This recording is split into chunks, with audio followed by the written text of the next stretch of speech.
이제 세 번째 시간이네요. 아, 그래요. 우리 친구들 이름 한번 불러보고 시작할게요. 지난번 시간에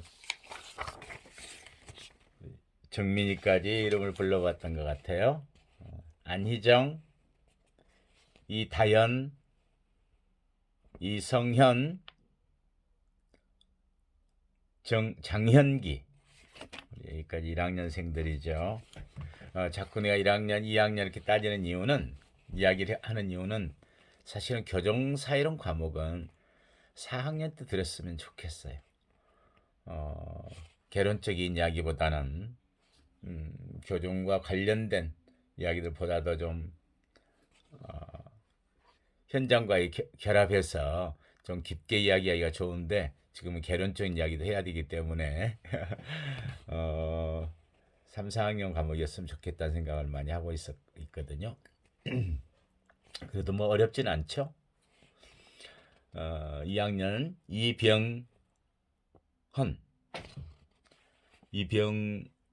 이병헌이죠. 네, 병헌이 홍경대, 이지우, 김범준, 신철민, 철민이 잘 지내지?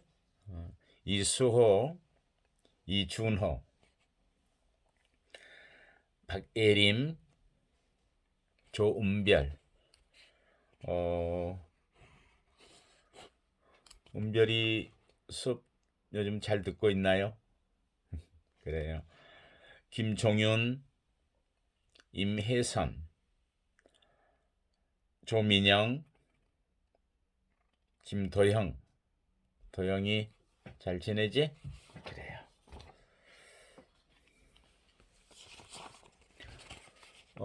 편지를 읽어줬는데 좀 민망했어요. 근데 자랑 같은 이야기가 좀 섞인 것 같아서. 근데 사실 그렇게 하고 싶었어요. 교정이 무엇인지. 늘 물론 고민하는 건 있어요. 모두 다 좋은 이웃으로 돌아왔으면 좋겠는데 늘 이렇게 재범을 하는지 실망스럽고 한계를 느끼고 그래서 교도관들이 좀 지치는 면도 있긴 있어요. 봤던 재소자를 또다시 만났을 때 반가울까요?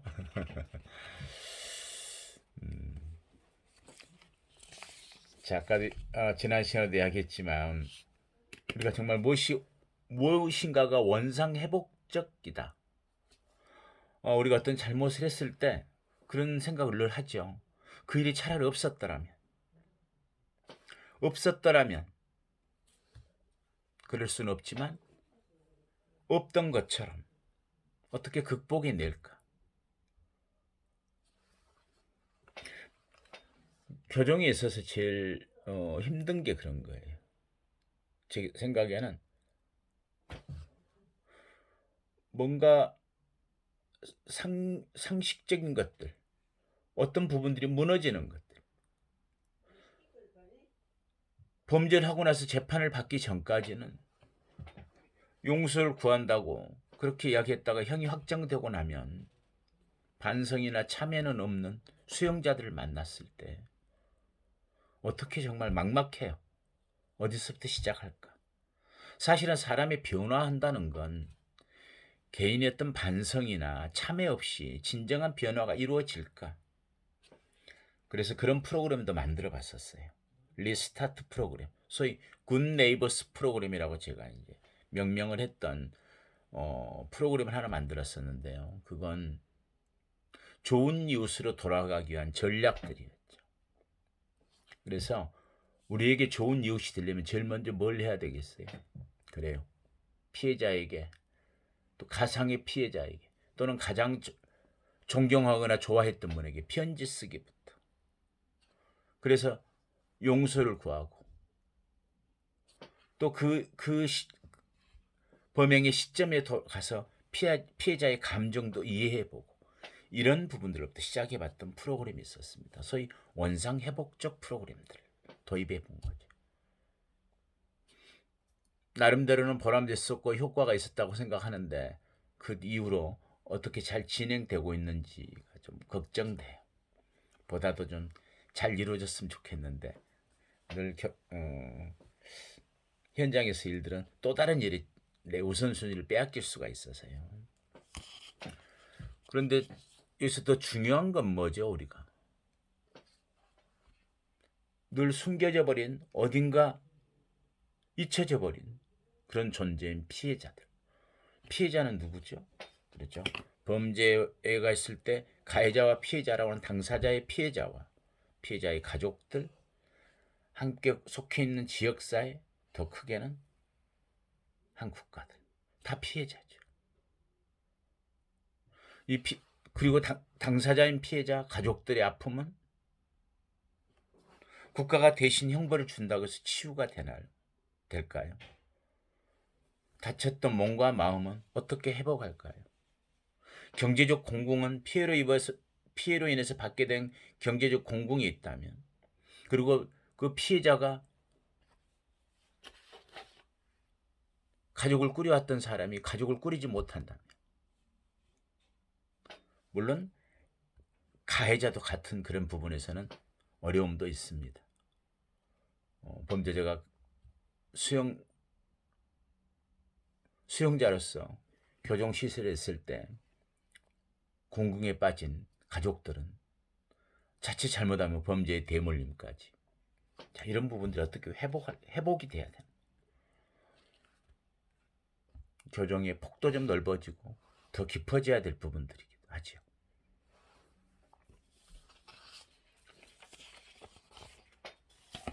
먼저 여러분들이 잘 살펴봤던 회복이라는 부분들, 진정한 회복은 무엇일까?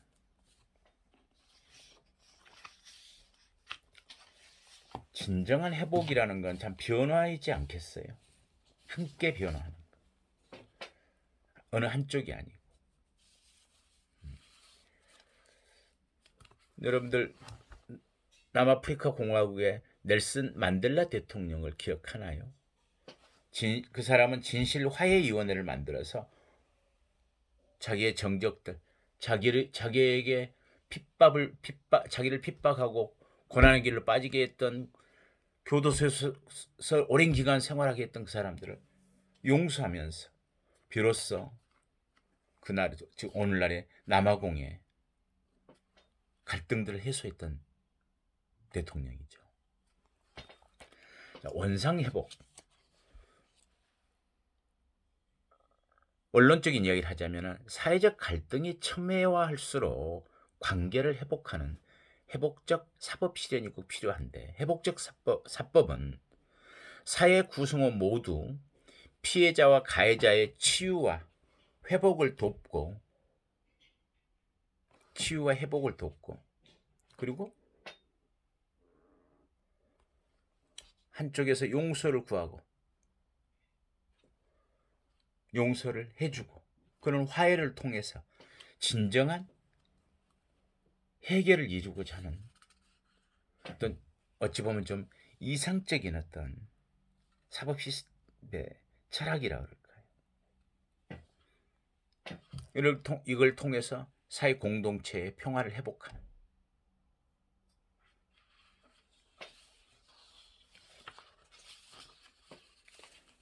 치료적 사법은 여러분들이 공부해서 잘 알죠. 처음에 시작은 어떻게 했을까요? 구금을 피하고 치료를 통해서 법원의 판결에 뭔가 형을 유예해 주는, 이렇게 시작을 했었어요. 소위 법원이 개별 사건의 처벌을 위해서 이건 무죄다, 유죄다라고 판결만 내리는 그런 전통적 사법 시스템, 그걸 틀 안에서 조금 더 보완적이고 다른 방식으로 해결하고자 하는 노력들이죠. 처벌보다는 어떤 문제 해결에. 자, 이거는 개별 문제 해결이에요. 우리가 공부해왔던 의료 모델과의 차이점을 여러분들이 이해해야 돼요. 의료 모델은 말 그대로 환자와 의사와의 관계를 설명해 보면 쉽겠죠. 환자가 왔어요. 어디가 아픈지, 그런데 교정에서는 모든 범죄자를 그래 문제가 있는 환자야 이렇게 하고 집합적으로 생각. 개별적 처우가 물론 어디가 아픈지를 보는 문제는 같은 거지만 모든 범죄자가 모든 수용자가 모두 범죄자처럼 해서 적용하기에는 무리가 따르죠. 자칫 인권 침해적인 소지도 있고 당연히 치료해야 한다고 하는 부분들, 환자라고 하는 부분들은 어떤 강제성이 개입되겠죠. 이런 집합적 성격이라면 지금 말하는 치료적 사법은 개별적이고 어떤 상황에 대한 그 문제 해결이에요. 환자에 대한 문제가 아니라 환자라고 하는 문제가 아니라 어떤 문제에 대한 그래서 그 문제 해결의 주 목적이 있는 거죠. 그래서 치료적 사법은 보완적으로 도입된 것인데 처벌 또는 그 사건 해결에만 초점을 맞추는 것이 아니라 정말 치료를 해주는 역할. 그래서 이 피고인의 치료와 재사유화에 초점을 맞추는 특징이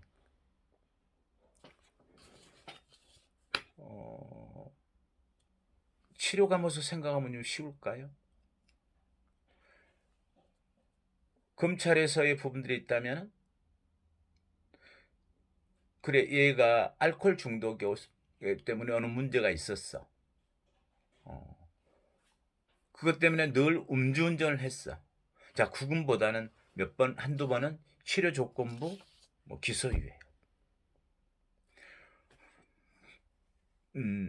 본드를 흡입하고 마약을 복용했어. 어쩌다 보니까 그런데 사건에 개입되게 돼 있어. 네가 그걸 치료한다면 이런 부분들에 대한 기소유예들. 법원도 마찬가지죠. 치료 조건부 집행유예를 선고할 수 있는 치료 조건부 선고유예 집행유예. 교정 단계에서는 더 어떤 부분이 있을까요? 굉장히 중요하겠죠. 치료라는 말은 cure, correct, correction 같은 말일 수 있어요. 트리트먼트 뭔가 치료하다는 개념들이 교정의 의미라면 교정은 그런 프로그램들이 잘 갖춰졌으면 좋겠죠.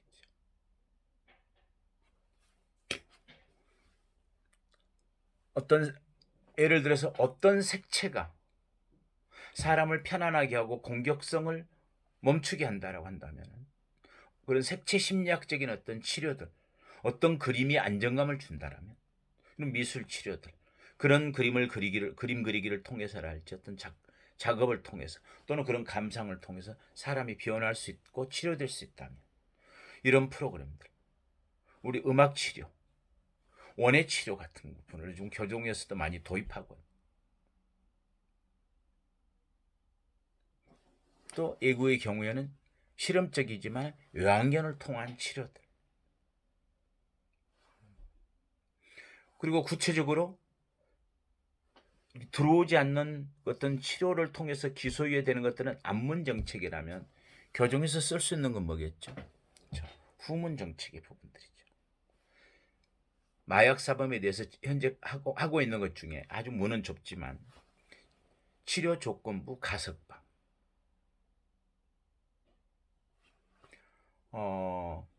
조금 다른 이야기일까요? 치료의 성격일 수도 있겠죠. 이 사람이 재사유화에 도움이 된다면 취업 조건부 가석방을 도입해 보면 어떨까 이런.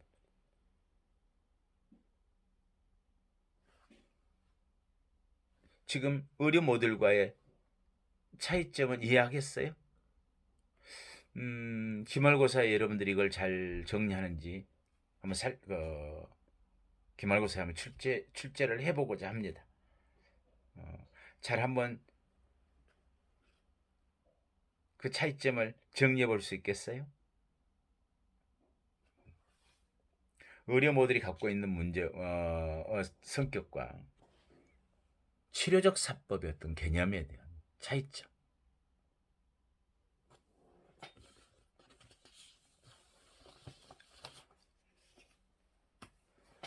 교정은 어떤 면에서는 치료죠. 처치, 트리트먼트. 변화시킨다는 것은 어떤 문제를 해결하는 것. 문제를 해결한다는 거 우리가 또 치료라고 한다는 것.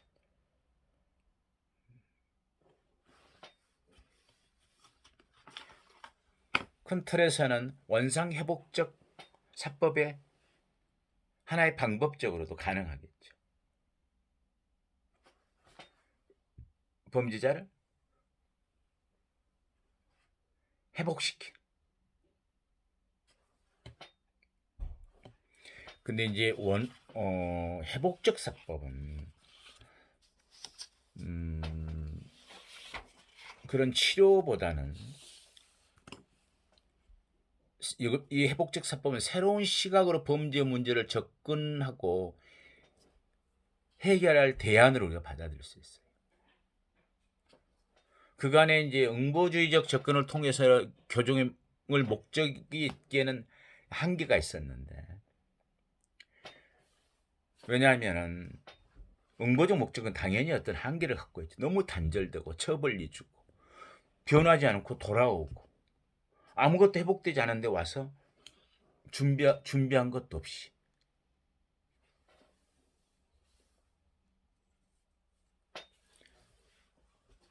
이렇게 생각하면 원상회복을 더 쉽게 이야기할 수 있을 거예요. 범죄는 어찌 보면 그것으로 인해서 단절되는 거죠. 관계들이 단절. 가깝게는 가족과 지역사회와 본인이 살아왔던 데까지 단절들이라면 이 단절을 회복시키는 거예요. 그래서 범죄로 인해서 깨어진 관계, 당연히 가해자와 피해자의 깨어진 관계이기도 하고, 가해자 입장에서도 가족과의 관계만 아니라 모든 게 다 깨어진 관계들.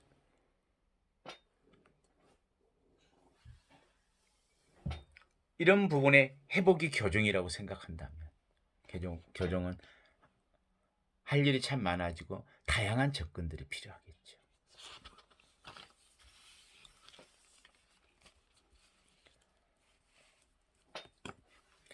회복적 사법에 대한 이야기를 조금 더 원론적으로 해볼까요? 이건 1974년 캐나다의 온타리오주의 엘마이라에서 시작되었다고 하죠. 수십 곳의 집을 부수고 절도한 혐의로 체포되어서 재판을 기다리던 2명의 10대 청소년에 대해서 지역 교정위원 2명이 담당 판사를 찾아가 피해자를 찾아가서 용서를 구하고 합의를 보겠다고 건의했고, 당시로서는 그런 선례가 없었지만 재판부는 한 달 시한으로 허락을 했었어요. 그 한 달 시한을 줄 테니 그 조건부가 이제 허락을 한 거죠. 두 교정 이용과 소년들은 피해자를 찾아다니면서 피해자들의 고통과 피해 상황을 제대로 이해하고 잘못을 구했어요. 사과하고 용서를 구하고. 그래서 봉사 활동이나 현금 배상을 통해 잘못에 대한 책임 있는 행동을 보여주었다. 그래서 그 이후로 다시 마을의 구성원으로 살아갈 수 있게 되었던 걸 우리가 시점으로 보거든요. 마치 보호관찰 공부할 때 존 어거스터스가 알코올 중독자들을 치료 조건부로 보호관찰했듯이, 이제 이 사건을 계기로 처벌보다는 가해자에게 피해 회복의 기회를 줌으로써 결과적으로 법적 처벌보다 더 선도와 예방 효과가 있을 수 있다는 새로운 시각이 생겨나게 돼요. 이에 따라서 형사사건 피해자와 가해자가 일반적인 어떤 사법 절차가 아닌 자발적 동의를 바탕으로 조종 전문가의, 여긴 조종 전문가가 개입이 좀 필요하죠. 조종 전문가의 안내와 조언을 받으면서 직접 대면을 통해서 조종 화해 과정을 거치도록 하는 모델이 검찰, 경찰, 검찰, 법원, 교정 단계에서 다양하게 적용되기 시작한 거예요. 제일 대표적인 게 제 아는 분들도 그걸 많이 해요. 형사 사건의 조정위원. 참 바람직한 것 같아요. 할 수만 있다면. 정말 피해자의 아픔, 고통, 어려움을 이해하고 용서를 구하고 진정으로 그런 관계를 회복하기 위해서 배상을 하고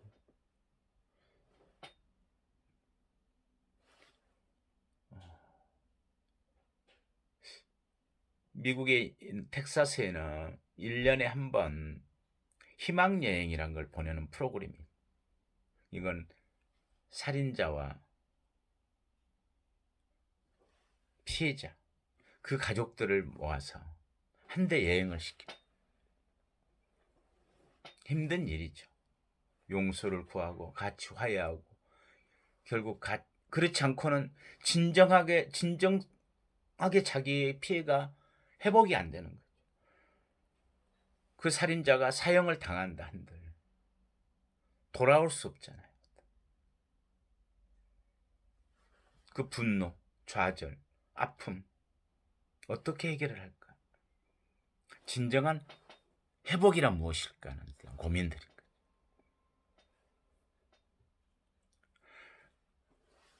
그런데 이제 교정 단계에서의 회복적 사법의 적용은 가해자가 자신의 범죄에 대한 책임을 통과하고 피해 회복을 위해서 진지하게 노력하는 과정에서 재사회화를 찾아 해나갈 수 있도록 하는 것, 그런 걸 촉진시키는 것. 이게 교정 시스템 속에서 이야기겠죠. 또 피해자는 사건의 진상과 왜 정말 우리 가족이 이유 없이 살해를 당했는데 화가 나고 분노가 끓지만은 왜 그랬는지, 당신은 우리 가족을 살해했는지, 이 부분이 더 힘들잖아요.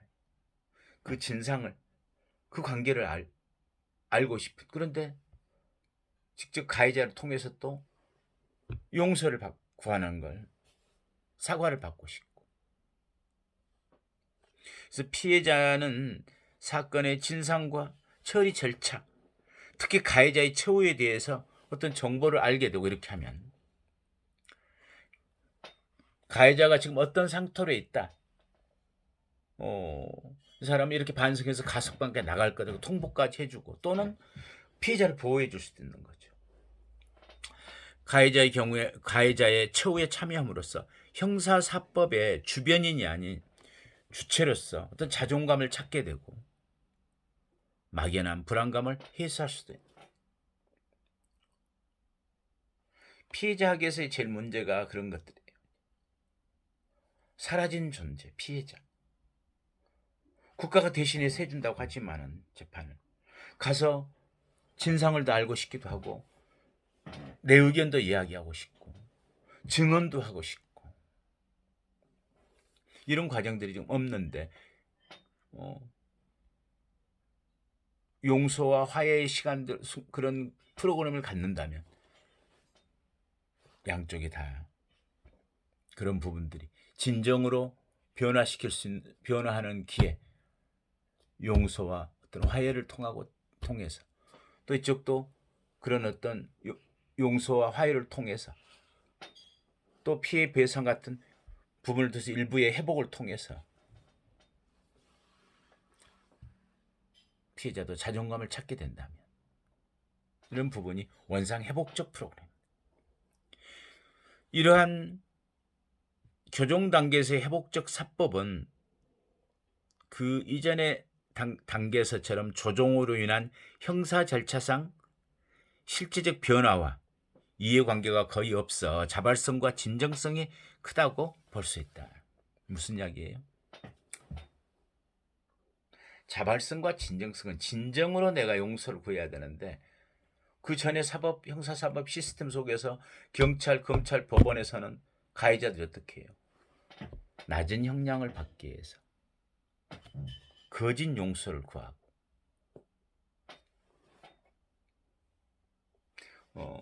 합의를 했다고 해서 진정 화해한 것처럼 하고 그런 게 아닌 교정에 들어와서는 이제는 뭐 형을 받았는데 정말 제 사유화를 위해서 진정으로 용서를 구하고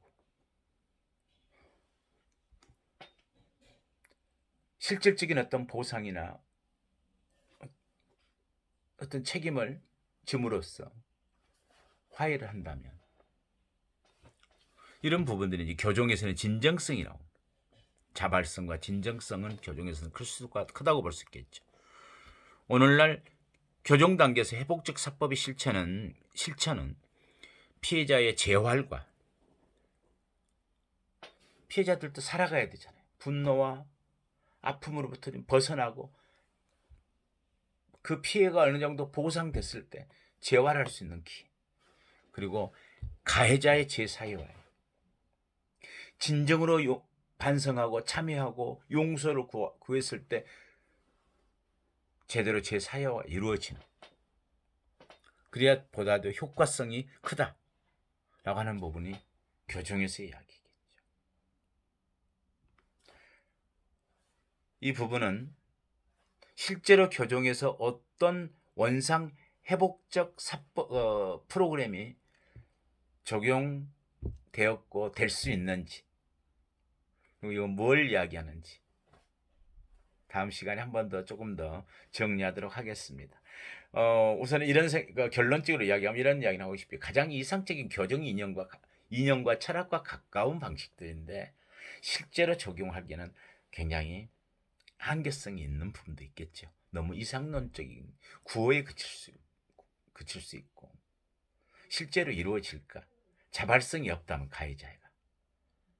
그래서 저는 현재로서는 어떤 이정표 같은 걸로 보는 거예요. 어떤 나침판이나 구체적인 지도의 부분보다.